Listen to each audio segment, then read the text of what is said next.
Welcome back to the Quantum Guide Show.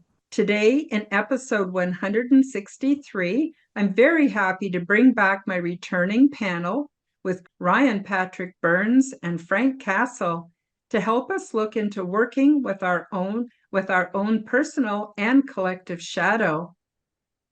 Ryan Patrick Burns is the creator of the popular podcast Hero Paranormal, and he has done extensive research into the Uintah Basin and the mysterious Skinwalker Ranch.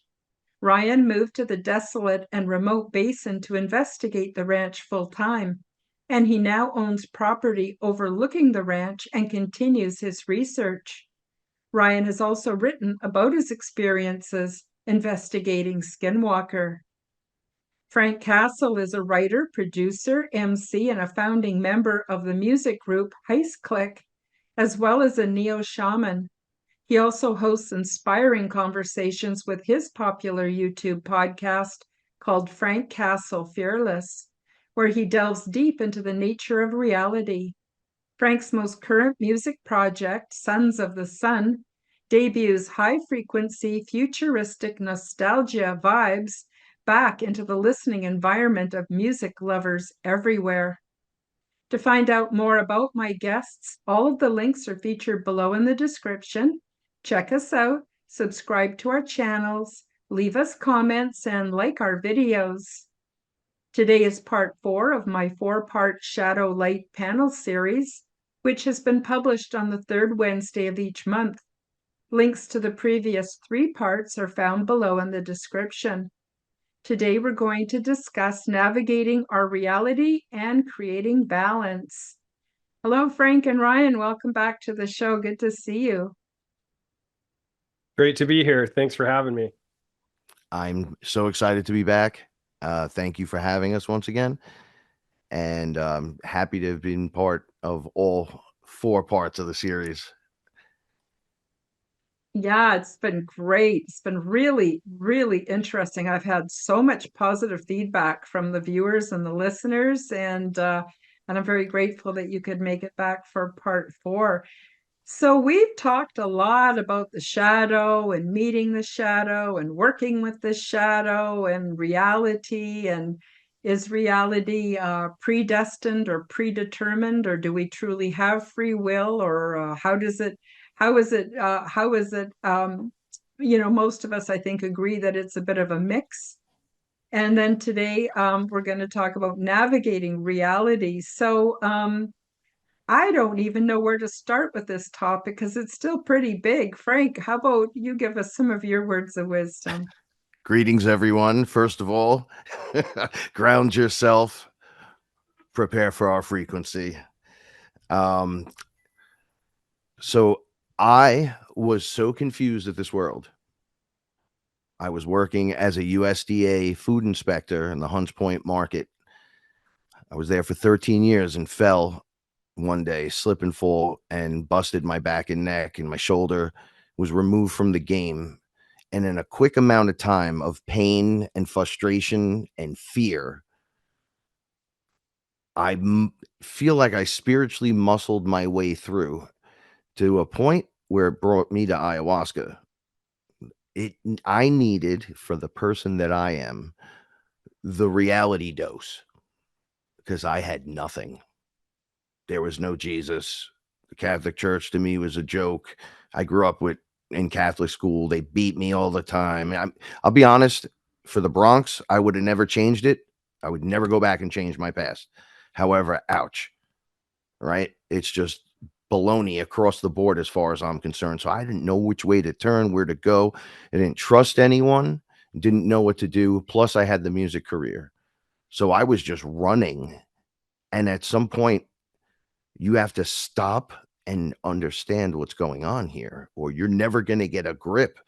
You're going to my family's like, they don't like to wait for anything, right? So they're just like, do. They never take a break. So you're never going to be as good as them because they don't slow down. But I slowed down. I got a dose of reality. I was shown what was going on. I was shown my stuff. I had to start taking immediate responsibility. one of my first tasks of drinking ayahuasca alone was removing my own demon. Like, it approached me from my feet as I was laying down and came out over me, and I had to look it in the face. There was no looking away, right? So how do you approach this stuff? I mean, I had no baseline. Well, it took the psychedelic world for me, Mother Ayahuasca specifically, to walk me through it one thing at a time. Now, how she did it with me, she said, "You didn't wake up. Rubber's got to meet the road here, kid. You, who do you think you are?" And I was like, I'm nobody. I'm not making it the right way, and I'm not ever doing it right. Hold on. And I was thrown into source. You're source. You're God, capital G. You look down, look around you, look at you in the mirror. Okay, wow. Then the first thing was, I don't want the responsibility of being you, source. Oof. What do you mean? Well, then I got to take responsibility for everything. And he said, get to work. And the first thing I started doing, just little things, right? Like no fluoride in the water, right? Has nothing to do with spirituality. It has to do with right? I got to go for a walk and exercise. You have to learn how to meditate, but ground yourself because it's so important. I'm like, what's happening here? But then suddenly good things start happening for me inside. I'm 49 going on 50 this year. Whatever problems people in their early 40s start going through and midlife crisis, I didn't go through that. I went through a change, like a weird, beautiful change. So the balance had to start somewhere. So you start with breathing. And I'm like, what are you talking about? So they showed me that everything is basically water and that we're from the water, right? But the waters are like a hyperfluid. It's like what we think the spirit realm is and all that other stuff. It's like a hyperfluid. But when we come here, and then she showed us dipping in to the open air.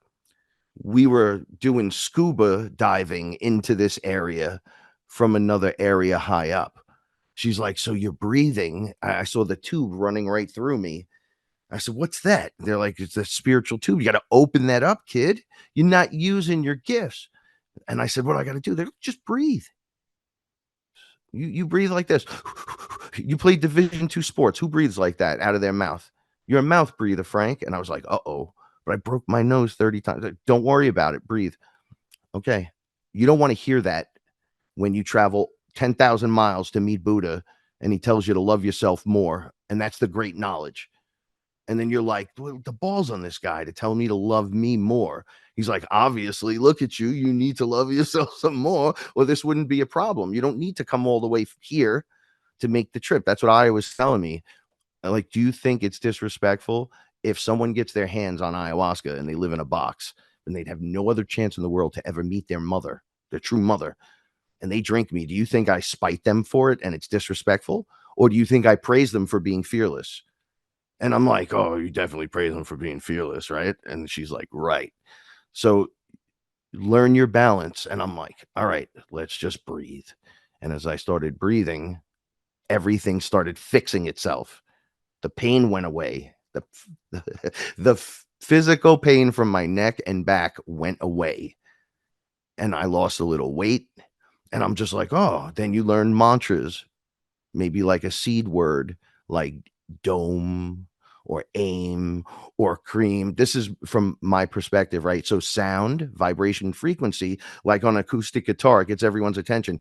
If you start doing that internally out loud or internally out loud, it shapes a small bubble around you. I was in and I put all this to the test. I'm in the middle of the Bronx, right? So I went to the post office, the main area, and a fight broke out right in the front, but they had locked the doors, so everyone was trapped inside.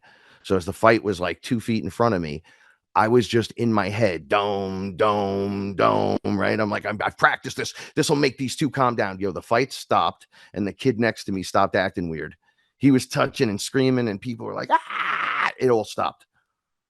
I noticed when I stopped, aggressives got loud again. Hey, I'm telling you, man, I was here for... And it started going down again when I started doing it. And I'm like, this shit really works. They're like, well, it's not shit. The problem is you were never taught anything. So are you ready to learn now? I'm like, oh, now I'm going to learn something. So when people meet me and I tell them you got to breathe, you got to love, you got to do a little bit more, like pet your cat a little more, make sure you clean up the cat poop. Like you can't live in that. Like you got to make sure you vacuum. And they're like, what the fuck is he talking about?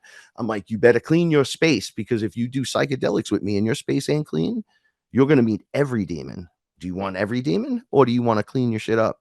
Because if you take respect and responsibility for yourself and your surrounding space, and everywhere you walk is like a divine step you're making. I am the source as an individual growing inside this space, coming to break open the matrix, which is really just the thought patterns and the frequencies and vibrations around everyone that we're trapped in. We're just going to push that out of the way. But to do it, we have to come back and reincarnate over and over and over, 1,000,000,000 times, to die thinking we have to leave this place, to realizing on 7,000,000,001 we're going to stay and change the whole place. This is my home. It's not like you if you feel trapped, you're trapped in here with me. Then I'm not trapped in here with you. Right now, these are the steps you can take to refunction and find balance inside this environment. It's alive. Everything's alive. It's also a holographic structure, but it's meant, the program of nature, Mother Nature, works with you, not against you. And people don't want to hear that. They're like, ooh, it's going to rain. It's going to storm. It's going to stop freaking out. You can talk to them. And what do you mean, them? Well, there's elementals. Oh, Frank's crazy. Right? I see them, but other people have talked about them and discussed them. And in our great past, it was a known fact. Right? So we're working our way through that muck. And I believe we're the age group that's breaking through this. For our people, like the people that would tune into this are like, wow, look at this. It's like a wave of an age group that broke through it. The clouds opened for us, and we had the ability to see, learn, fix, heal, teach. Now it's your turn. Right? And that's a whole bunch of good starting points, at least how I did it. Right? You don't even have to include the psychedelics. I always teach how to do it without psychedelics. Thank you, Frank. Yes. Yes. Ryan, what are your words of wisdom? Epic, epic. I love what Frank said. And to the viewers, I hate to do this, but I'm going to put on some glasses because it's very bright. I love to be in bright places, but I have macular degeneration, and the doctors tell me to, you got to start wearing sunglasses or you're going to be blind. So, but yeah, I agree 100% with what Frank said. And, it's something interesting historically, as the Puritans and Pilgrims came here and they encountered a lot of indigenous, shamanic work, basically, for lack of a better word. They, of course, thought that they were all of the dark side, but the thing they couldn't explain is exactly what Frank just explained, that you can communicate with these elementals. And in many of these workings, it would rain, or the winds would change, or, these elementals would make themselves known to these people that just came out of a boat. And these boats were, as Frank said, dirty places where all their demons were, and they're interacting with these indigenous shaman that are able to make it rain on demand. And it's all about practice. I think being comfortable is key. Like Frank said, breathing is so important, and breath work was definitely the first path for me. Back in 2005, I started working with an Eagle Heart shaman of the Toltec line, and basically, doing all kinds of sweat lodges in the middle of southern Utah, learning how to recapitulate and how to breathe, and doing what they would call dreaming sessions, which was focusing on your breath and breathing in, expanding your belly, breathing out, allowing your belly to collapse, and basically continuing to breathe. It's amazing how often people forget to focus on their breath when it's like the very vital thing that connects us to our reality. And we humans have a bit of a problem with reality. Science thinks they can explain it, but the closer they get, the further away they realize they are. And I think only through the work, like Frank mentioned, and the experiences as a human being on a spiritual level, do we experience reality the correct way. In other words, even though we struggle to define it, let alone understand it, when we become a part of the natural law, we are it. Like he said, we are source.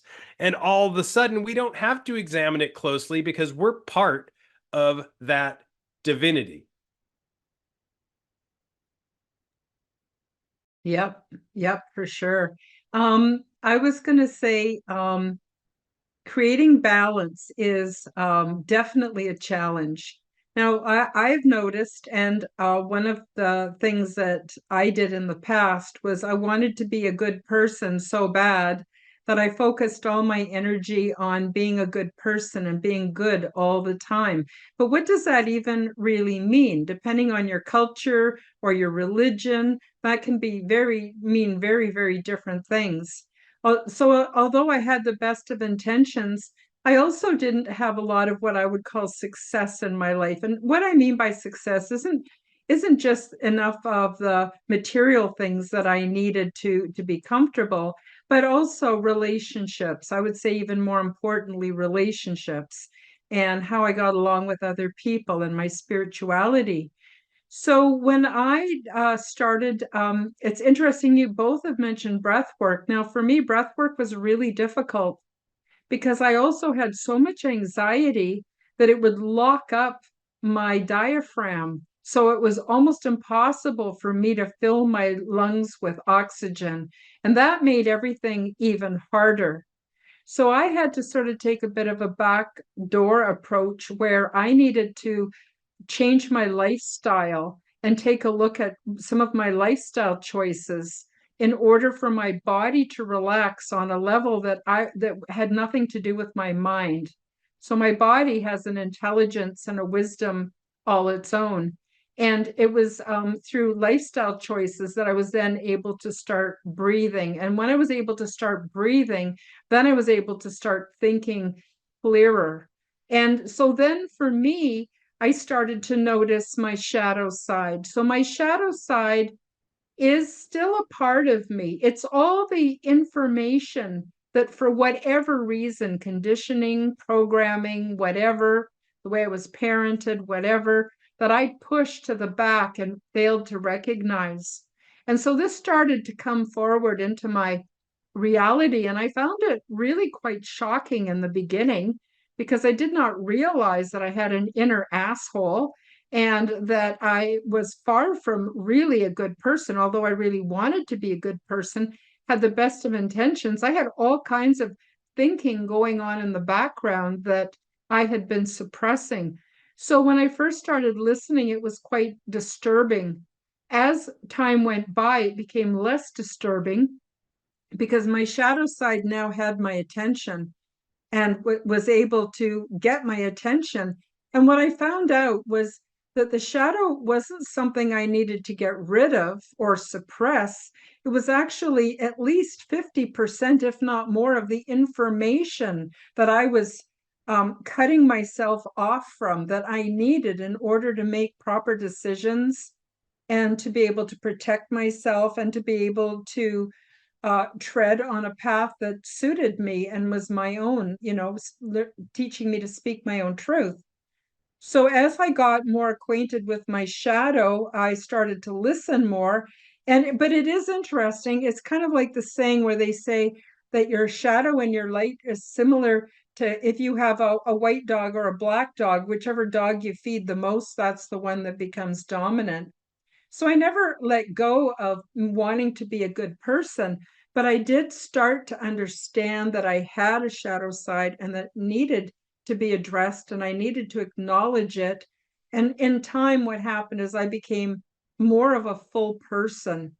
So it was also difficult for me to accept, but I did over time. And and I just sort of now, when it comes up, basically, it's like I developed an internal observer who was now aware, which wasn't aware before. And so that led me to all kinds of other freedoms, spiritual freedoms, freedoms in my lifestyle, freedom to be a more comfortable whole person. So for me, yes, breathing is really, really important. And now I'm really happy to say that I find breathing one of the most enjoyable things that I experience in life.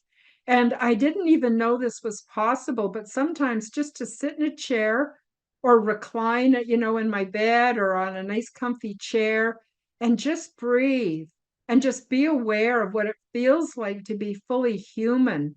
And oh my God, it's so worth all the effort it took me to get here. So although I'm not perfect, I am at a place of peace and what I would consider comfortable balance and contentment that I didn't even know was possible before. And so that's one thing that I just wanted people to know, that there is a reward for being fearless, as Frank would say, being really fearless and doing this kind of work. Anyway, I guess that's pretty much my point. When doing the shadow work, you can become overwhelmed with what the shadow, whatever the form of the shadow is that day, right? What's the first thing that happens to people, right? I can't catch my breath. I've never seen anything like that before. They talk about people fainting, like the fainting goat syndrome. People see something they've never seen before, and I can't. I can't make it. And right away. So in the movie The Arrival, I think I mentioned this once before. The guys hired to talk to the aliens literally died in the beginning of the movie. People were just dying from seeing the ship floating there, and they're like, they asked the girl, "What do you're the mathematic language girl?" And they're like, "You're hired." I'm like, how did I get hired? They're like, "Well, the guy that was there supposed to do this died. Just looked at the ship." So the only thing you really control is your breathing. I've been in 100 fights in my past of all kinds. If you're not paying attention and you're just jumping around, you could let all of that go if you just wait 1 second and take a breath. One big long breath, I could have avoided 80% of that. And so could have my opponents, everyone there that was part of it, just by being like, hold on. It's the only thing you have control of. You can see the worst trauma. You could go under and watch reptilians eating you and remember, oh, that was when they ate me and they caught me there. Oh, and then Aya will stop the experience and be like, yo, breathe. All right, we're going to go back to breathing again, Frank. Boom. And then when you see the crazy again and you're like, whoa, even if it's glorious crazy, you could lose your breath in the light. Oh, angels. Oh, I can't catch my breath. How do you stand in your light, in your truth, if you can't even take a breath? So it's like ultimately important. Once that's there, let's moving past that for a second. The fact that you have to be the type of being, you can do what you want, but that's not, I'll believe it when I see it. If that's the type of person you are, the universal structure works to not show you.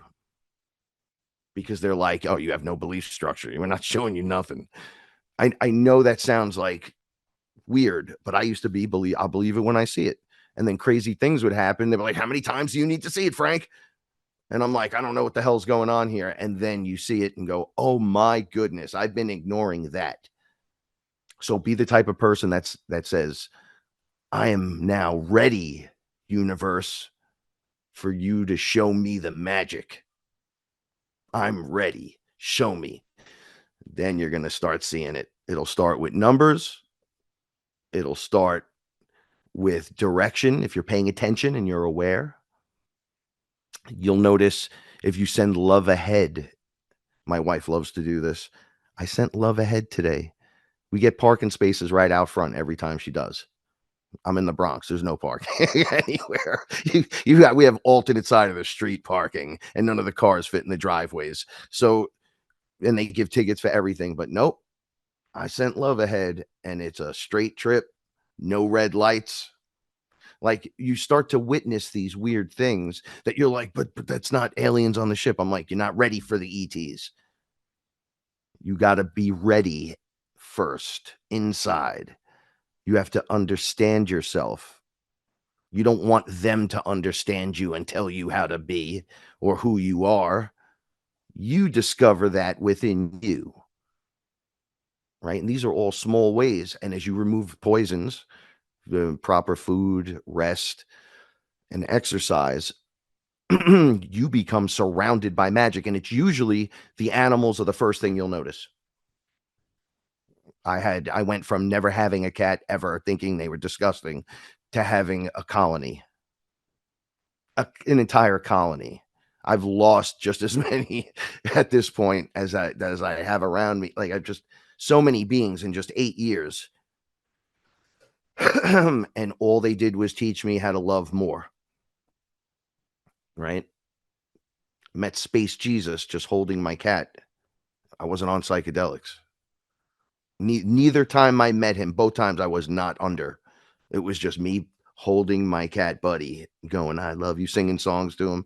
He was like a little baby. And then everything just changed. I was like, what the fuck? And then there he is. And you're like, how did I do that? And they're like, man, you changed your frequency. We're all here. You just got to pay attention.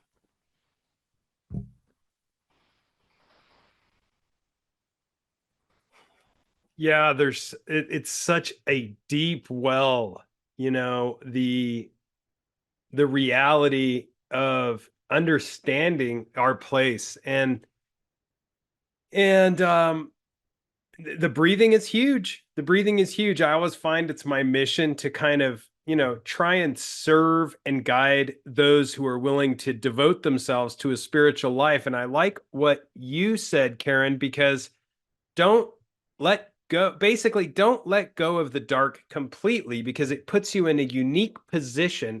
Understanding it puts you in a very unique position to be able to help others that are dealing with dark issues. If you know what you're talking about, they will immediately know that you know what you're talking about, instead of just, coming down in the very old school religious, pointing the finger, there's right and there's wrong, and you don't do this, you only do that. But when you can come to the table and say, oh, you've got some issues, let me show you my issues.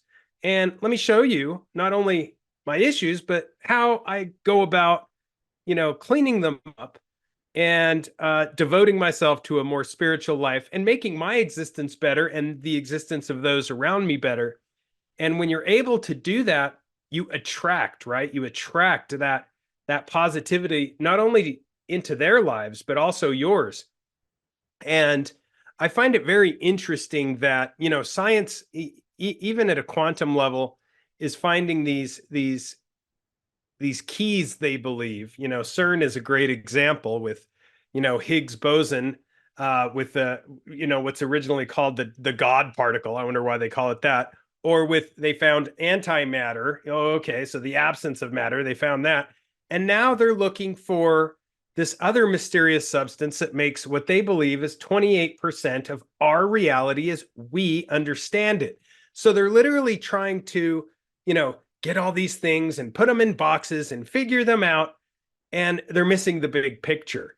And in my opinion, of course, it's just my opinion. And they're missing the magic, because they're literally taking the spell work and they're saying, oh, okay, so we have a cauldron here. We have, this ingredient here, that ingredient there. And they're missing the big picture, is how these ingredients came together. And Frank knows this. And a great example is ayahuasca. It is 100% impossible for humanity to figure out how that ever coalesced into an actual substance. The possibility of indigenous tribes going out in the jungle and finding those substances and putting them together in the way they're formulated is divinity. That's divine. They were guided. And then the big question is, guided by what? And that is what science is missing. And I think that that should be the fundamental teachings of reality is, instead of what makes it up, it's, how do I fit in? And it reminds me of, that get in where you fit in, because that's where we flourish. And you notice this in divine law, in natural law all the time. The seed falls from the tree and it just happens to fall in the exact right place where it gets just enough water, just enough sunlight. It sprouts roots and it becomes what it is meant to be. And I think we need to do the same. Yeah, for sure. Thank you, Ryan. That's beautiful. And I have a thing or two to say about CERN, mostly questions, and that is we know that on a subatomic level there are no particles. It's wave particle duality, and the eye of the observer is what causes the other possibilities to collapse into one. So if these scientists are coming from a very materialistic perspective, they may be seeing particles, but those of us that know that there's much more to the story, we know that it's waves or wavicles. And so if everything is frequency and vibration, how can they be colliding particles that break apart as if it's a Lego? If you've got a built up building out of Lego and then you smash it all to bits into these little pieces, how can they ever come to any kind of understanding of what reality is? So I agree with you, Ryan. They're missing the whole magic aspect. And Frank, also, I agree with what you're saying. So the thing is that I think that reality is much more magical than what we're taught or what we're led to believe. I mean, you know what you said, Ryan, about the apple falling from the tree and then the seed having the perfect environment to sprout another tree. I notice that I cut myself, I heal. If I have a bad emotional experience, I heal. I heal from everything. And then I look around me and I see the whole planet is running under the same energetic principle. It heals. Leave it alone and it will heal on its own. But that's completely missing from mainstream thinking in society. And that's why I like to focus on that we not only have our personal shadow light dichotomy, but there's also a global one, a whole one that's affected all of society. And it seems somehow that society as a whole, or the globe, well, I'm assuming it's a globe, all the people that live here, they're all contributing to this greater kind of film of consciousness, which also has its shadow. But the good news is, I believe that by doing our internal shadow work, it's much easier to see the external shadow, and then we can call bullshit on all the bullshit.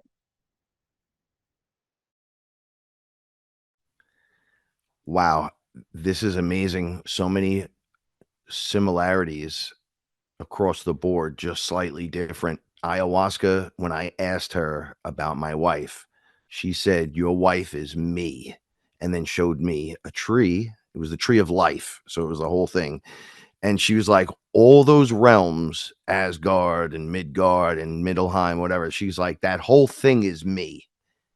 Right. And then on the tree, there were acorns, and one dropped and it landed like off to the side, fell in perfect conditions, grew. And she's like, now who's that?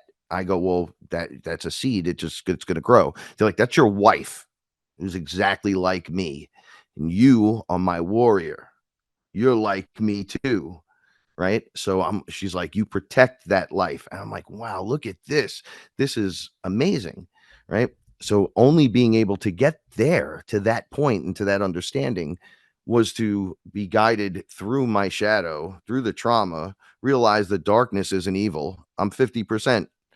I'm 100% everything. So there is nothing that I'm not. So when I'm facing it and I have an understanding of that, you get free spiritual reign in the realms, you get to move through freely with an understanding of what and who you are. The shadow integrates. Sometimes you got to kick something. You just have to, um, these are the things that occur in life. Sometimes you got to walk tall, and sometimes you just got to walk. You're presented with all these different things, and you're in the free will environment. Balancing that out and then creating awareness to it allows you to grow like the tree, to become your own. So I had asked, you become that which is like you but different, and you could have all those realms in you? And she was like, yeah. I was like, well, your source, what did you think? I'm like, I try not to think about it. I just go, I'm source. And then of course that's there. Of course, why wouldn't that be there? Why? Because Frank didn't think about it, right? So it's just, this conversation so wonderful and beautiful today, Ryan. I'm like, I'm thrown back. And Karen, I was telling you this earlier. We're all so similar. We're all going through it and then painting the bigger picture. And this bigger picture, when you gain an understanding of each piece of it and you start to look into it inside of yourself, it begins to happen on a massive scale within you. The transformation, the growing from long, deep roots, which is us not seeing the light, into coming out into the light and now experiencing this new thing as we grow. Very potent information today.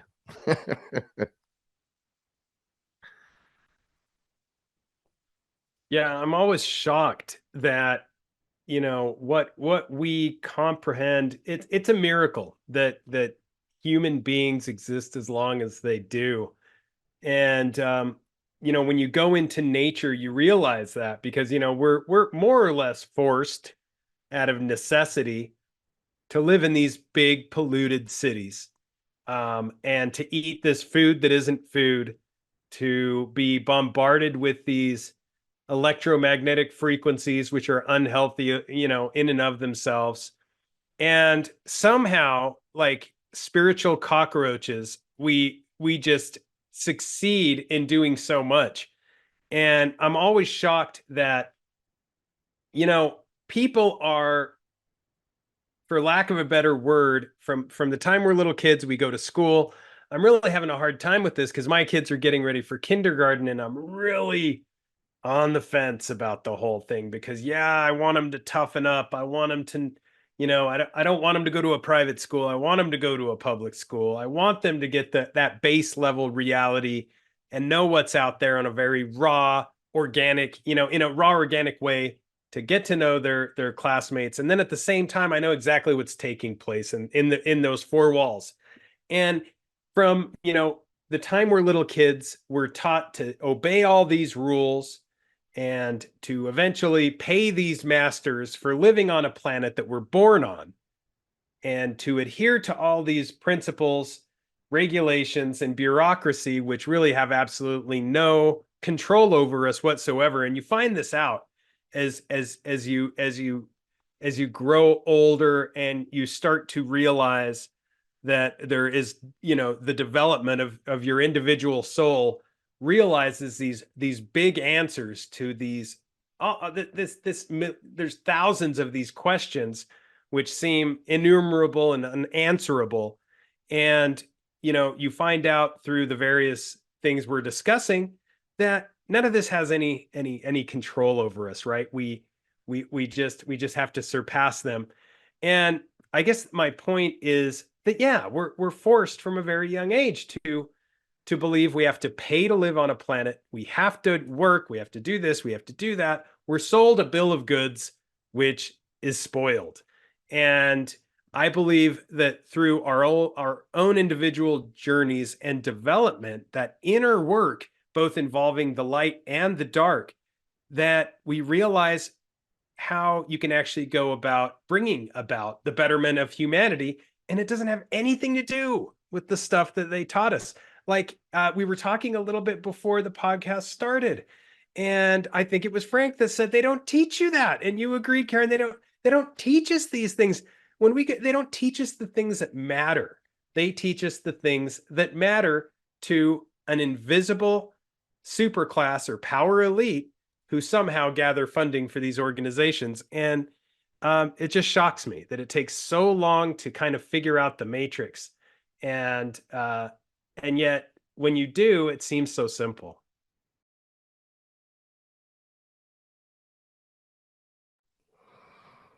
It's definitely simple, based on the principle of 3D, because your mind frequency adjusts and goes higher, and then you're like, oh, that's how they did it. I see it now. Oh, so like they know the game is over soon. They know what they're doing. They know how it's set up, and they know that you can't get me now.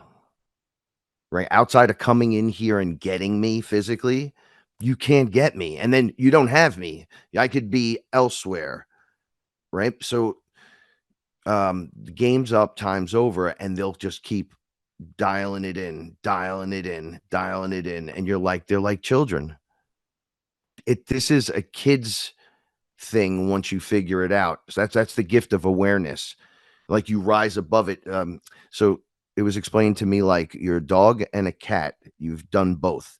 And the dog is always running around the cat. The cat's always running away from the dog, trying to jump up on the fence and blah, blah, blah, blah, on and on and on. But now you're the bird. See, the bird's flying free and can see the whole, it could see 10 yards down from the tree and know that in every yard there's a dog and a cat chasing each other. And it's always the same old thing. No matter the more things change, the more they stay the same.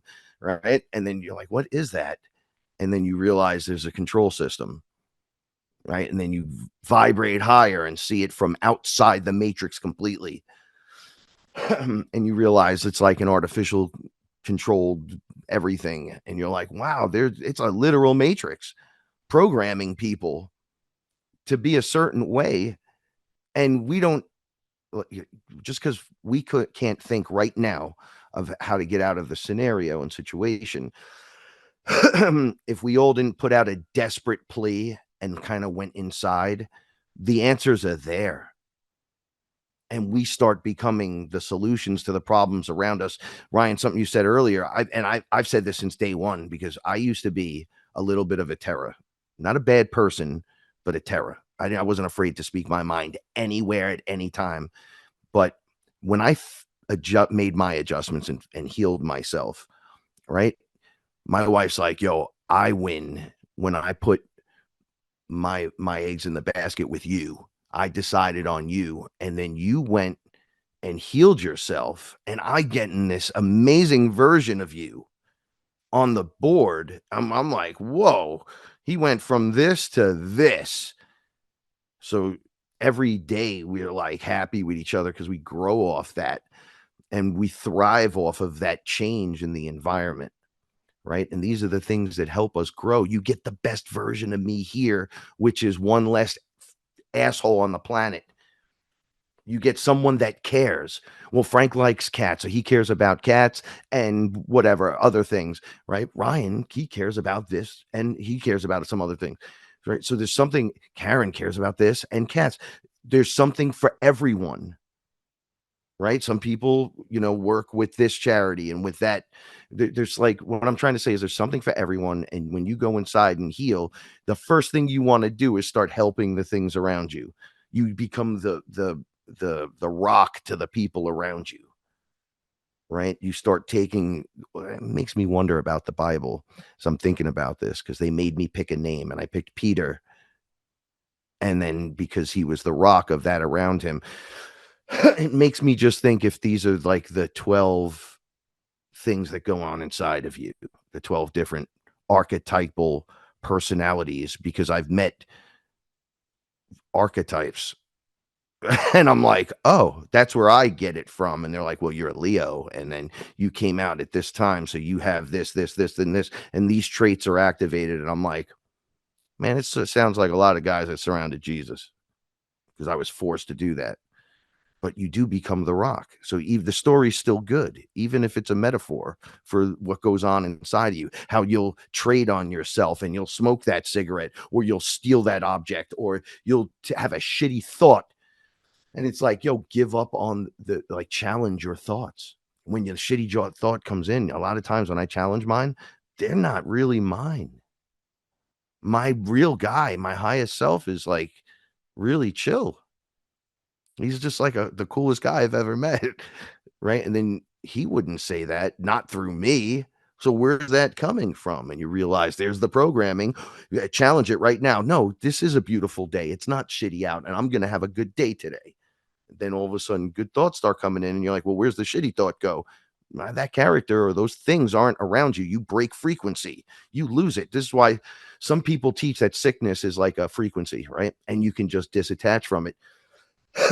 I had in the pain frequency, it looked like my aura had like tentacles attached to it, or cables that were pumping in fear, sickness, uneasiness, anxiety. So I just was like, disconnect, disconnect, disconnect, disconnect, disconnect. This is why I talk about being fearless. I like to touch buttons and stuff. So I'm like, oh, look at this. Nope, nope, nope, nope, nope, nope, nope.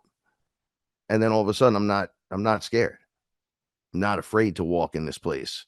I'm a pillar of an example. And then I is like, there you go. Your wave of people are the examples, the transformation waves, where your story shows it, tells it, you live through it, and then the big change happens, all in this lifetime, to show others they can do it. But we can't tell you who's going to do it when, who's going to do it where, because the system attacks one person at a time. It attacks small groups at a time. It could huddle people in areas. Sources like, what are you going to do if they pop off all over the planet randomly? Now what are you going to do? And now they're everywhere. What do you do when everyone's Jesus? When everyone's the Christ? When everyone's Shiva? Now what? It's like, wait a second. And then you find out they've been walking alongside of us the whole time. That's the craziest stuff. I've seen some of them in human suits. And I'm like, what? And then you see them in the spiritual, and you're like talking to them, and they're like, no, that's my fractal. Like, some of us got trapped in here too with you. We're all kings and queens. It's the truth. Or I should say mothers and fathers would be better. Right? There's a lot of divinity in that when you dig in deep. The grandfather, right? When I meet the Great Spirit, I always, grandfather, whatever ancestor, great grandfather. I try to keep in tune with all that. And then the good things start occurring. I mean, just imagine a few percentage of people come up in the energy and start clearing. You had mentioned the shadow of the population. We're all experiencing the shadow. You get a bunch of people, like 15% of the entire planet, that's like, don't be afraid. People just stop being afraid. 100 monkey syndrome, the 144,000. My take on it's a little different. You get enough of those numbers awakened souls, they will awaken the rest. And it's activation. It's as above, so below. It's activation within you. It means an actual number that the 100 monkey is since there's almost 8 billion of you need 144,000. But it's also the numeric codes that are coming into the characters, and like, there's so many takes on it. When you overlay all the takes, you realize we all have that piece of the puzzle, and we're all just activating source inside of us to tell this place no more. Hi guys, break time for a short message. YouTube will not monetize me, so if you enjoy my content and want to support my efforts, help me to cover my expenses by visiting my shop to buy yourself a beautiful orgone generator.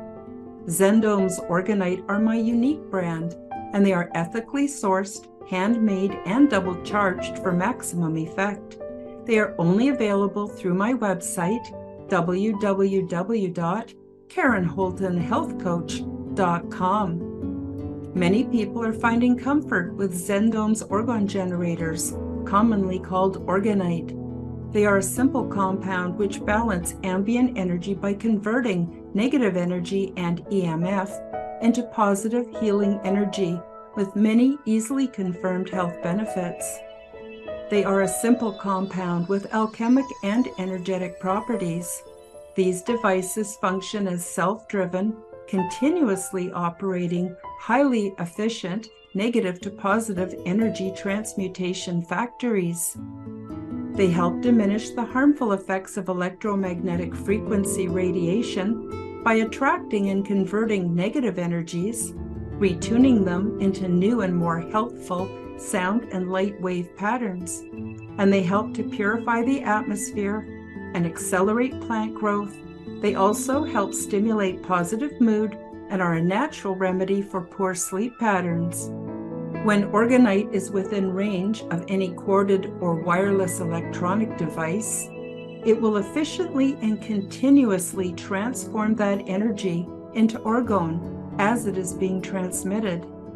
This essentially creates orgone energy transmitters out of any and all emitters of harmful negative energy. You can use these devices for focusing the mind, healing, meditation, and for spiritual growth. Zendome's orgonite are my unique brand of orgone generators, and they are only available through my website. Don't be fooled by imitations. Check out my website to see my latest selection at www.KarenHoltonHealthCoach.com. That's KarenHolton healthcoach.com. Check them out today. Now, let's get back to the show. Well, Frank, as you were speaking, I was reminded of a vision I had, which I'd love to share with both of you and with our audience as well.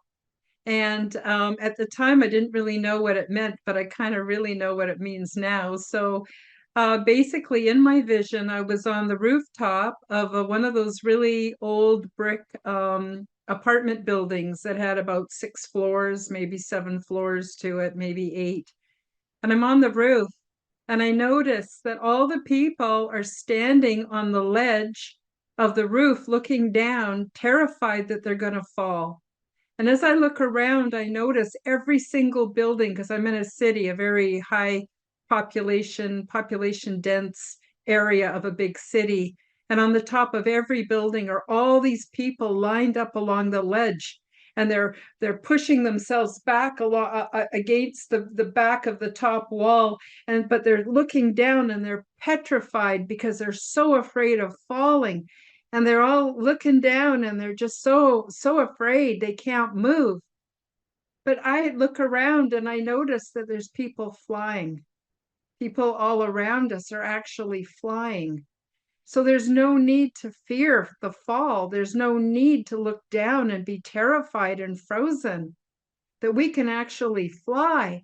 But the people that are so busy looking down, terrified of falling with their backs pressed against the wall, they don't notice that there's people actually flying. So in the vision, we could fly, and I wanted to tell everybody. And it just reminded me very much of what you said, Frank, very much of what you said. You reminded me of something pretty cool, Karen, and that is people were terrified about the fall when they should have been worried about the landing. And we've hit on so many important things here. Specifically, you've mentioned vibration and frequency, and Frank has as well. And we're with all of this science trying to explain things which has been explained almost since the beginning of time. We have books like the Kybalion and Hermes Trismegistus explaining that everything in the universe, whether it's physical matter or thought, vibrates. Everything moves, everything vibrates. Nothing, absolutely nothing stands still, even in death. And that original thing you said, Karen, about light acting as a wave, and how the double slit experiment tells us that even these particles act differently when they are being observed. Everything is having a real moment, observing everything else. And we are literally the nature of light. We are part of this reality. And people forget these principles. And it just stuns me that, you bring up something like Thoth, Hermes Trismegistus, any magical teachings, the Kybalion, and people, their eyes go up in the air and think, oh, woo woo. And the reality is it's all there, and you know, and it has been for quite some time. And it's not as difficult as people make it out to be. It almost seems as if a lot of things in our modern reality are complicated on purpose to confuse us. And I'm reminded of, you know, I bring up magic because I've come across a bunch of um, paperwork. In fact, I framed one which perfectly the CIA has explained magic, and they've declassified this document. And I'm like, okay, this is printing, and this is going on the wall. And what it reminds me is that magic is all around us, except it is complicated to such a degree that we just are, you know, forced out of it. Tax law is a great example. You know, the few that know how to manipulate it get away with everything they want to get away with, while the rest pay it. And percentages, whether it's a car loan or a mortgage, even the word mortgage means death note. Like the bank is coming for your place when you die. Like these are what we do not, the things we don't understand. And even something that really garnered my attention is, you know, you hear all this talk about percentages. And I remember my grandfather and telling me things about finances that shocked me. And grandparents, you know, you mentioned grandparents, Frank, and, you know, what an amazing union that is when you have a grandchild and a grandfather, when you have all this condensed knowledge and limited time. And these amazing people are trying to educate these youngsters with all this condensed knowledge, very limited time. And it reminds me of when we were kids. Remember the condensed orange juice that was like in those, you know, you're like, wow, this is just like orange juice, but better. And grandparents are like that. They're just like parents, but better, because you can just taste that condensed concentration of that energy. And he explained to me, you know, he said there's two types of people in the world. For example, he said those that pay interest and those that earn it. And it shocked me. And I looked up the word percent, you know, because you hear about percentages, and you know these one percenters are making it all, and anyway, the actual definition for the word percent is that it's by a specified amount in or for every 100. In other words, it is one part in every 100. So it's literally, you know, they let you know this up front in the word, but that's a word you don't understand. And you immediately realize that the one out of every 100 that realize how this works are the ones that are putting the percentages on the 99%, which are paying them. And it's shocking to me how things that should be taught in school, you know, things that should be taught in school are not. These are things that should be taught in school. They should teach you how to balance a checkbook. They should teach you to pay your credit card. They should teach you to, you know, first you should take care of the rent. Everything else should come next. Simple things like Hermes Trismegistus taught. Instead, it's all complicated. Oh, that's too complex. You need to get a CPA. Oh, that's too complex. You need to do this. All the while, those who are manipulating the magic are basically getting away with it. And they're not sharing it the way we are. That's the frustrating thing. This is so crazy. So this is magic. This is the other side of magic. The spells work, right? When you don't understand it and you're involved with it. Me and my brother, when I first did ayahuasca, we had this really intense conversation, and he's like, listen, I don't want to hear any more of this stuff. He's like, this place does not absorb energy. We're not built on a chessboard. The city skyline doesn't look like a computer when you like motherboard. And we were walking into a building while he was drinking a Pepsi. And then I'm like, you're already in it. This building is like the federal building. So this is pulling all the energy from all the criminal cases and get this, that, and the other thing. This is the hub of that. You're walking in drinking a Pepsi, which I've told you as a federal food inspector that there's baby in that. I'm just letting you know there's clone baby fetus in that. You can tell me whatever you want, but I know what's in there. So you're drinking it. That's your admission. When people went to see the Travis Barker show or whatever the guy's name was, he was on stage. He said, "You all think you're going to take the ride with me into hell, but you bought the ticket to the event. I'm in hell and you're now with me. So when you were walking through that front door, you were walking through the portal. When you got to him, you were on the other side of the portal. And now you about to witness what happens to energy on that side."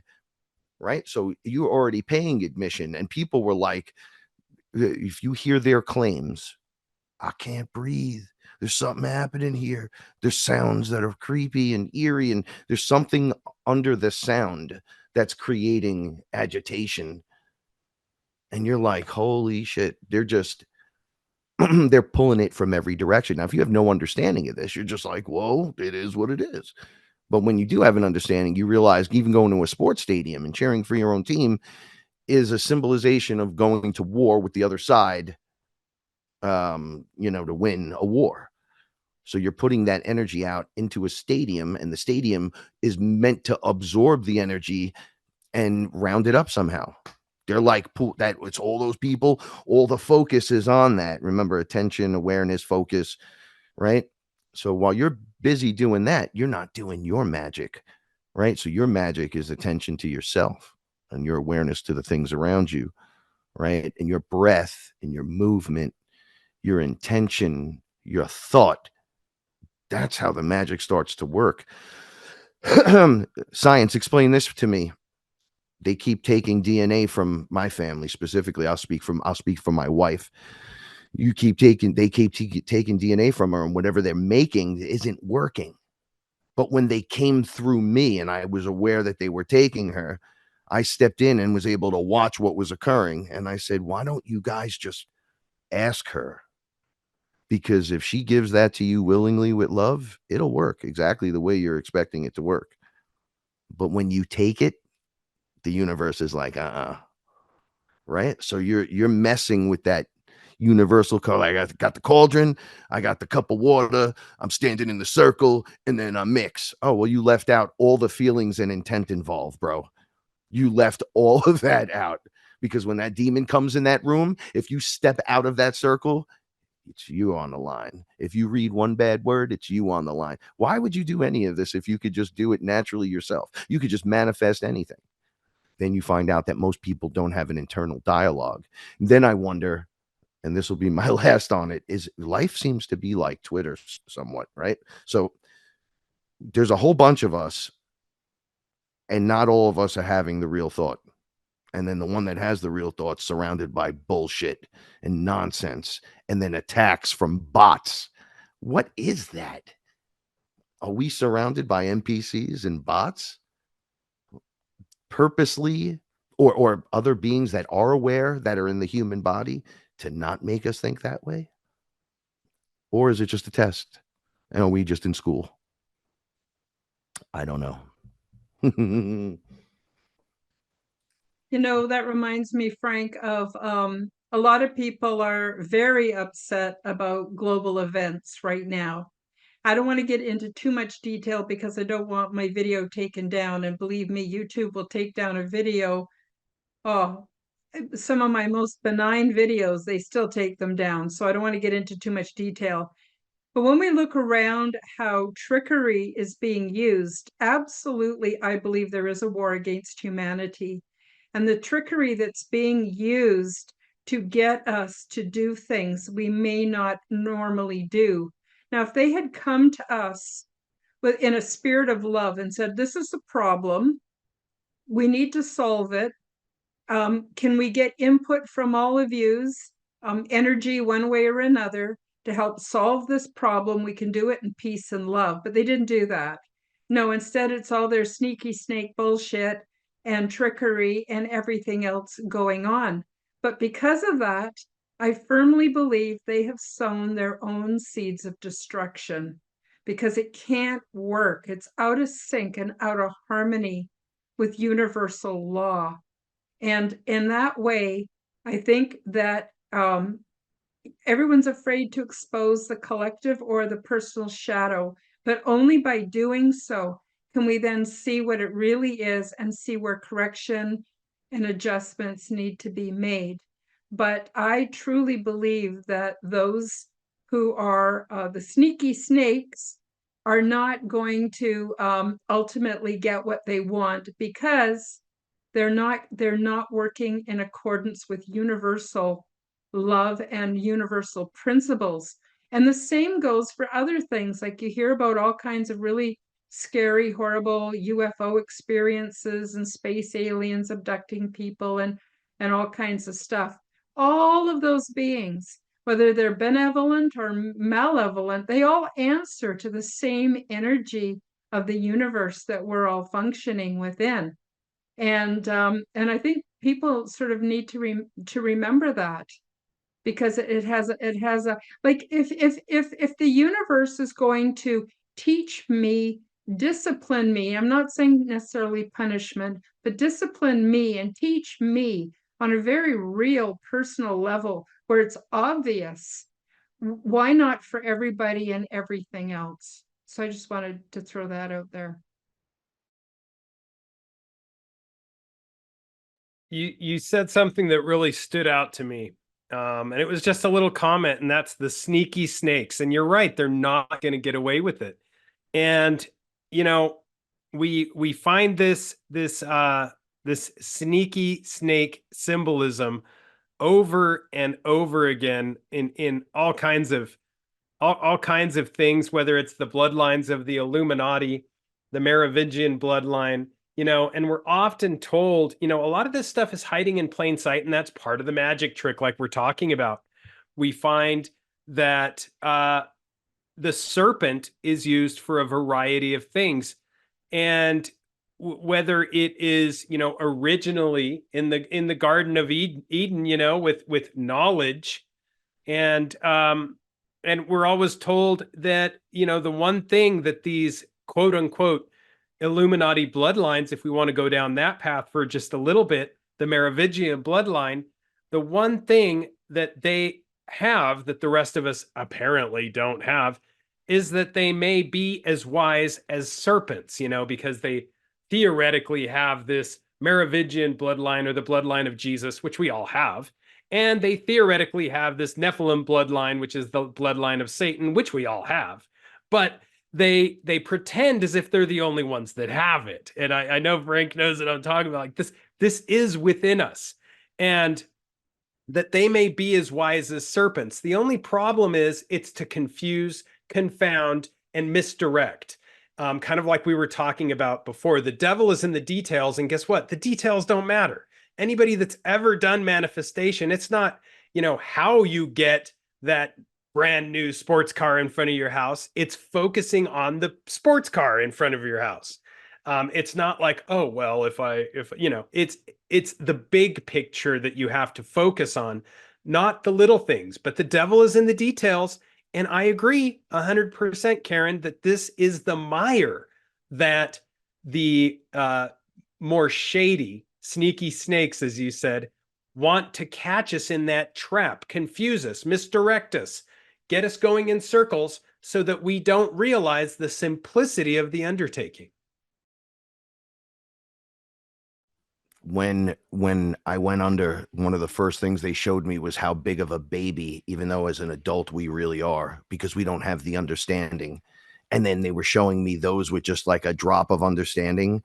They were like putting on man pants, right? And then they were like, they had their shirt off with an axe, and they were like going off into the chop wood. And I was like, hey, I want to kind of be like that, right? And they were like, well, you will be when you take your responsibility and stand in your light. You can start doing that. And I'm like, wow. So like I said earlier in the show, it started with breathing, and now we're here. It's been a short period of time. It's been 9 years. And in 9 years, I've saved myself. I've helped people save themselves. I've helped animals. I've rescued. I've lost. I've won. And the whole thing was successful, no matter how you look at it, on a higher level. Right? A lot of times the enemy, the snake, will repeat the function, right? And you're like, yeah, but it's not that. And they're like, no, but you have to stay. Right. So I'm like, what are you doing? Are you looping time back? Right. Was it supposed to be 2012? And then now it's 2024. We're looping back to that. Is there another loop? Because I believe the next loop, because they keep resetting us, it was a big loop wars, the dark age of this, that, whatever nonsense they were teaching us. And then all of a sudden the loop started getting smaller and smaller and smaller and smaller. And now it's a singularity. So now you get hit with the singularity and they say, no, you got to stay in it. And you go, no, I don't. And it snaps off. And you're like, wait a second, you were looping time. It's like there's no time left. I'm Source. We came in to break this place open. You have lost, sir. Not today, not again, not here, not ever. Period. See how easy that is? Learning how to say no. Right? It's the easiest thing in the world, right? But you don't know how to do it properly. It's really difficult. My mother couldn't get the guy that was fixing the house across the street earlier. He came over. He wanted to fix our house. There's nothing wrong with our house. He wanted to come in and look at the windows. And she had a half-hour conversation with a guy. I'm like, close the door. Right? I'm like, here, let me help you. No, thank you. Have a good day. Bye. Click. Done. Not rude. See how that works? We don't have to play on your harp strings and worry how other directions. Maybe now we need all that. We don't need none of it. And you know that. You got to learn to say no. You have to come take this injection right now. No, we don't. You're the cause of this whole thing. No, we're not. You need to drink this Pepsi or this Coke. No, I don't. Right? So when you start doing that, there's your power. It's actually pretty simple how this place is supposed to work. The forces will work with you. I told my demon he had to leave 3 times when I met him, and he wouldn't leave. And the third time I said it, every being that could enter that room that could tear the entity away from me was now by law allowed to come in and rip him out because I meant it. I was like, no, you have to go. And he was like, no, I'm going to stay. No. You got to leave now. You don't touch me. You got to get out of here. And then the last time I said it, beings just jumped out and grabbed him. You heard him say it 3 times. Boom, gone. No more demon. Now I integrated with my personal, but this is like, you deal with a lot of these things. We all do. The real hard addiction, maybe, and you break free of it. You release that demon out. Get out. So in the universal structure is meant to work with you. You learn how to use it. It's a simple thing. You breathe, you set the example, you're aware, you go with love, and you watch this whole function start to change. So then when it's time to say no, I mean no, it means no, and it's over. Well, that was pretty simple. Yeah, well, the snakes won't have you believe that. The snakes will go, no. Now we got to do this. Now we got to tax you and then do all these other things. And we got to take energy from you here and eat your babies over there. It's like, no. Everything stops. And we're in the time where the everything tries its last chess piece. It has its last chess move. And then that singularity occurs in the little loop that doesn't exist because they try to kick it back. You turn CERN on now, try to kick it back 12 years. It'll kick it back to tomorrow. And we'll just reset ourselves right now. You can't overwhelm Source by smashing particles. Once again, one part of the system, one little cube. You think that's going to be the anti-life equation and ruin the universe? You're out of your mind, son. You have no idea how this universal structure works if you think that's just going to happen. I've had Satan himself ask me to help him close the portals that you open. So obviously you're just a kid playing with a weapon of a toy of some sort, right? You're dealing with God's capital G, not space aliens, not some textbooks written to keep you in a state of fear. You are it. And always remember that going forward, right? Go inside, see it for yourself, feel it for yourself, ask yourself, bring the conversation forward. And then you set your example.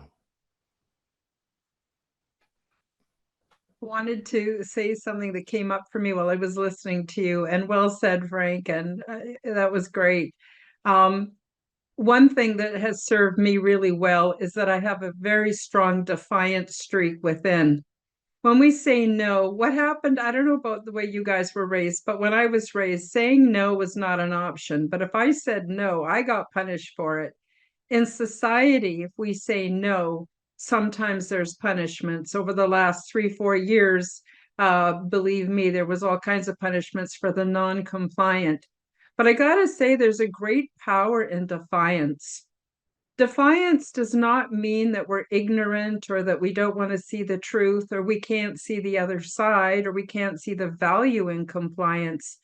Defiance means that we're gaining all our strength and all our power to say no because that's how we feel. And whatever falls from that, falls from that. So if we get our channels erased on social media, if we certain people don't want to be friends with us anymore, if we lose certain jobs, those things I think we're just not meant to be or aren't worth it in the long run. But I just got to say a lot. I have a high value on defiance. And it's interesting because defiance, I think, is the opposite to compliance. And I just find it very, very powerful. And practicing saying no is actually quite thrilling for those of us who used to care about what other people thought or were afraid to say no. Standing in our power and saying no. At first, we're a little sloppy with it and maybe a little bit rude, but it's not intentional. But as we practice, we get better at it and better at it. And as you said, Frank, there's no need to argue with the salesperson at the door. You can just say, I'm not interested. I hope you have a wonderful day. Thank you very much and goodbye. That's it. That's it. And we don't get pushed around. And it feels so good to be in your power. I just love it. So I'm going to remain defiant always and true to myself. I feel like a computer would tell you, comply, comply. And then I'm like, nope, nope, not today. And a lot of my non-compliance comes from that kind of nonsense. We're just standing in our power and saying it for the right reasons. I'm not going to tell you, no, I'm not going to do the housework unless I have good reason to. But no, I'm not going to drink the poison water. No, I don't want any alcohol. No, I don't do drugs. Right? Like, no, thank you. You could just say no, thank you, and that's it. Half the population can't do that. It's the weirdest thing, but once you do it a few times, you go, oh wow, I'm part of that too. I got to start learning my stuff, and then saying yes for when you really want something. Don't ever feel like that's too good for me or I'm not good enough for that. That's a bunch of bullshit, right? I was a rock star for a long time, and I just say I'm always a rock star. It doesn't matter that now I just chill with cats because I'm the cat daddy rock star. See how that works? I'm still just as happy, just as smiling, and magic happens all the time. So it's time to up the game and bring the magic. Smash the matrix. Let's go. And I have to jump in because what Frank said is so true on a variety of levels. And earlier he mentioned, what's going on with all these people around us that seem to have no backbone. They only comply, right? Are they NPCs? And the truth is that even I get so stuck on the words because even the word compliance or like the word of being defiant, that's being sovereign.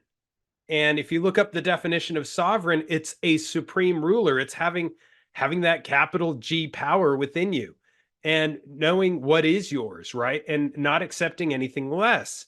Unfortunately, I believe that our political leaders, our business leaders, deception has become a national, if not planetary pastime. And the skill of being able to disinform, lie, deceit, these are things that, I mean, there's whole courses now taught in universities on. And I find, that, yeah, maybe some of these people are in fact becoming literally mind controlled, basically NPCs, because there's millions of victims which seem to be under total mind control, stripped of all of their personal power, told what to say, told what to eat, literally watch a commercial and go and eat that food in the fast food lane. And oh, that looks good. And like Frank said, they are the modern equivalent of, they're not playing the game. They're not even in the game. They're in the periphery. If there were concentric circles of power, they are literally like the sludge on the sides of the pond that aren't even engaging. And there's just so many covert groups that oversee the skill of lying and the art of deceit that it's sickening. But once like we're exposing, once you catch a glimpse of that, once you realize that you can be sovereign and you don't have to comply, once you catch a glimpse of that sovereignty, you become a supreme ruler of your own life. It's empowering. When I was attacked with the frequency weapon, I think we talked about this. When I was knocked out of my body by all sense of the imagination, I should have been dead. And I got back in my body. It took me a minute to get back in. But as I was standing up, the ET had it. You could see the dial on it. He had turned it up, and I just stood there, and I was like, "No more of that." Like, and it wasn't fantastical. Like, no more. Like Neo. I was shaking. I peed myself. There was all kinds of weird shit going on, but I said, "Nah, no more. That's not going to work on me," and it didn't. And that made everyone leave. Right? They had to hit me with an actual weapon and knock me to the ground for so they could leave and get the hell out of there, because no more would your weapon, any weapon used against you, won't prosper. It's a frequency. You are an antenna. If you're grounded and you understand the source power within you, even in the height of that, the frequency just manipulate, like the energy signature changes. It matches the frequency of what they're hitting you with, and then it goes one up on it, and it just reverses, and it just doesn't hit you. It's just like bouncing away. It's moving away. You're like, how are you doing that? And it's like, well, that's a crazy form of standing in it and saying, I'm not with it no more. No more of this. No more. And then the change occurs. You witness it. Now it doesn't work. That doesn't work. Now you have to try something new. I've noticed through all the deceptions that I've been through on my journey, once you achieve knowledge of the deception, it no longer works. They drop it and move on to the next one. Then when you get past their highest deception and you get over your own bullshit, because that's another one, you got to get over your own, they just leave you alone. And now you don't have to worry about things like saying no and yes. You're voting with your dollar and you're going about your business. I'm quite aware of everything that's going on, but believe me, I don't ever sit around and bite my nails. Oh my goodness, look at everything. Oh my God, Jesus help us. I don't ever do anything like that. I just go about my business, right? Cat litter still needs to be changed. I need to go for a walk. We need to eat dinner. Doesn't matter. So you might as well do it in good spirits. And now let's go. And then boom, it changes. We get more and more people doing that. You take your focus and the energy away from them. How do you drain an energy vampire? Don't give it any attention. They hate when you laugh at it, because laughing changes the whole construction. It breaks the matrix down 100% when you just laugh at them. Oh, you want me to do what? I don't think so. Not today. He wanted me to do what? And legitimately mean it. And you watch how fast they turn and walk away. On all the levels that works in all the spirituality. Once again, things that we need to learn in this place that no one's ever taught us. I just wanted to chime in really quick and comment on the nail biters, because it's so true. This is like that. I think a really good example of people in the zone when you see it, that this force, this empowerment working in people's lives. Recently, there was that Assyrian bishop, the Orthodox Assyrian bishop, Mari Emmanuel, who was in Australia giving a sermon, and a young 15, 16-year-old comes up with a knife and goes to stab him, and he's doing it, but for whatever reason, the knife blade did not come all the way out. It didn't come out the full 6 inches, only a couple of inches. And he let him have it, but it didn't do what it was supposed to do. Call that divine providence or whatever you call it. And as this older Mari Emanuel, this regardless of religion, the guy's obviously in the zone. The first thing he did was bless this 15, 16-year-old kid that just tried to kill him. And all the while, as soon as he could muster up the physical energy to do it, that's what he did. And he said, it's not his fault. And everybody else in the room is just nail biting. They suffered more than the guy who was the victim of the attack. And as Frank said, that this is the magic, being able to not worry, being in the moment, being comfortable with your surroundings, even if those surroundings, just happen to stab you a few times. It is absolutely unmistakable that when you're in the zone, you're in the zone. And these deceptions that they're trying to use, in my opinion, are to take us out of the zone. They don't want us in the zone. They don't want us in the driver's seat. They want us in the back seat. They want us at the back of the bus. They want us to be happy to even be on the bus when we should be driving the bus. And whether this is the use of masks, because in the occult world, there's for millennia, the occult world has a lot of examples of ancient uses of masks. And what's the scariest thing? Not knowing who your enemy is. If you're in a bank and two bank robbers come in and they're wearing masks, the fear sets in. Why? Oh, well, I don't know who this person is. Well, you have to ask yourself, I don't care who this person is, and empower yourself. And I think that recent example of this Orthodox Assyrian bishop, as soon as he could muster the energy, he just, did what his job is. And hey, I'll just bless this kid. It's not his fault. He's confused. He's deceived. And on he went. And all the while, everybody else is freaking out. They're nail biting. They're scared to death. And the guy who was under attack is not. We need more of that in the world. The examples are going to be everywhere, and it's going to appear as magic to those that have no understanding. Period. That's what they're talking about when they say that. You're like, well, what could it be? It could be a million things, but if you watch it from a higher perspective, you'd go, oh, he's in the flow state. And all they're trying to do is interrupt the flow state, which is what every sporting event is, right? Interrupting the flow state, right? And then in those where there's no interaction like that, it's can you interrupt your own flow state? In those other examples, like long distance running and stuff, you just overcome your own, right?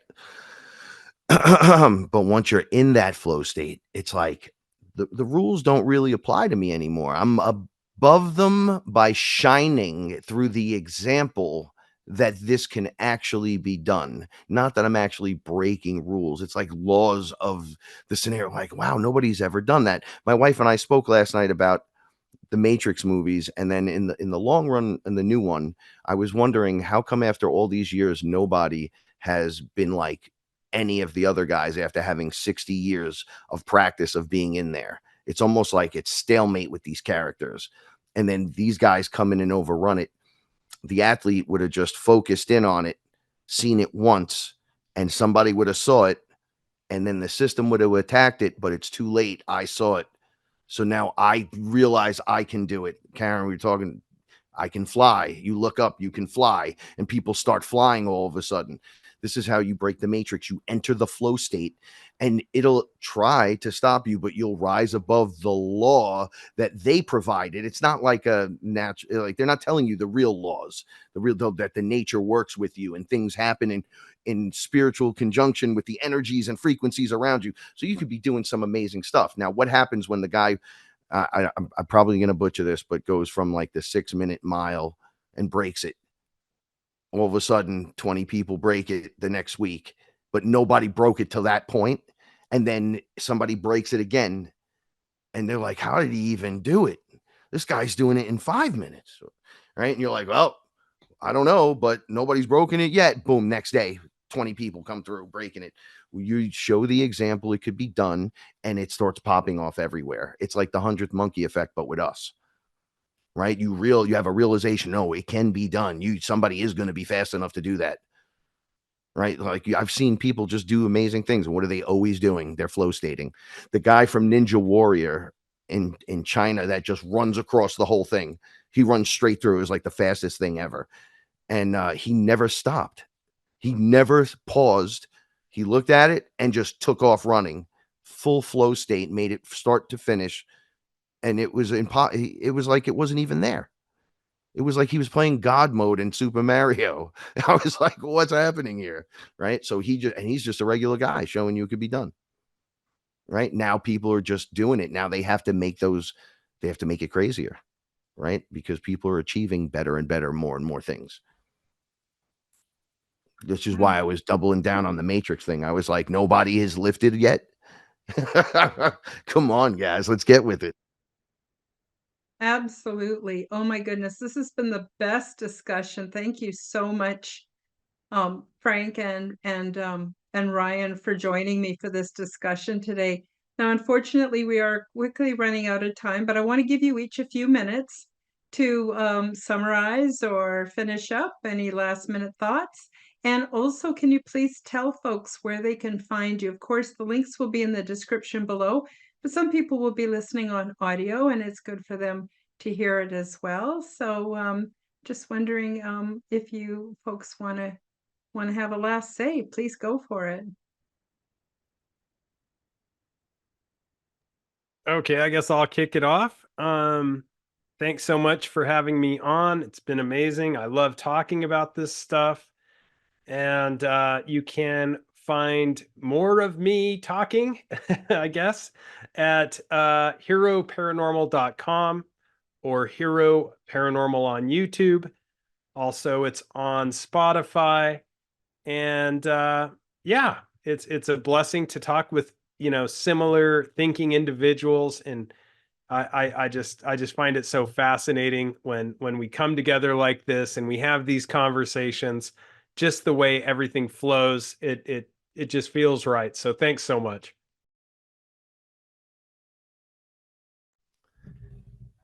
It is so amazing for a guy from the Bronx to be able to share knowledge and gain wisdom from sitting in the panel of discussions with such amazing people, such beings that have an understanding of it, because we look around us and we notice the people right next to us sometimes have no understanding. They don't even want to understand, right? You almost like, my cat understands me more than everyone here. This is crazy. So we get to come together like this and be part of something special as the example from many different walks, lifestyles, and examples to show you, the listener, the participant, those who listen and those who actually participate know the difference. I listen to everyone, but do you do it? Do the hard work, face the shadow, pull it in, give it a hug, face down the demon. It's okay. People are afraid of angels and demons, and little people and tall people. They're afraid of everything. Start one day, and then go 10% a week in the direction of don't be afraid. Have a breath, ground yourself, be part of the bigger all, because you are the all. And with that gnosis and knowledge and that understanding, you will grow and you will continue to grow. And nothing, and I mean nothing, because this is just a small period of time, a small blip in this, and we're about to overcome it. So as we overcome it, let's enjoy the new beginnings and not stay dreadful on the terrible endings that we're having, and just look at it as a beautiful new beginning. The more people that are fearless or feel fearlessness in their heart and have love in their heart, none of this is going to affect you the way you think. You are divine. You're divinely protected. I love you. I love everyone I met here. I've had the best conversations. I've had more loss in my life in the last couple of weeks, but every time we have one of these panels, I feel great. And I take that greatness on with me. It's a frequency, and I spread it around because it's free and I just give it away. Okay. So I love everyone. Thank you so much. Please remember, the universe will reward your bravery. You can find me at Frank Castle Fearless on YouTube or at Fearless Tribe on YouTube. And please check out the new single from Sons of the Sun. Come check us out. SUNS of the SUNS, Sons of the Sun. We are everywhere, so you could just type it in and find us. Wonderful, wonderful. And it has been indeed a pleasure and an honor to spend time with you, Frank and Ryan. I just really appreciate you so much, and I gained so much from our conversations. So for those of you who are listening and the viewers, please do, if you haven't seen parts 1, 2, or 3, the links are in the description below. And I think you'd really enjoy and get a lot out of the different sessions that we've had. So this is part 4, and so this concludes the Shadow Light panel. And I want to thank everybody out there for joining us. I love you so much. I appreciate you. And I hope you all have the best week ever. And we'll see you again next week on the Quantum Guide Show. Bye-bye, everybody. Thank you for joining me for the Quantum Guide Show. Become the change that you wish to see in the world.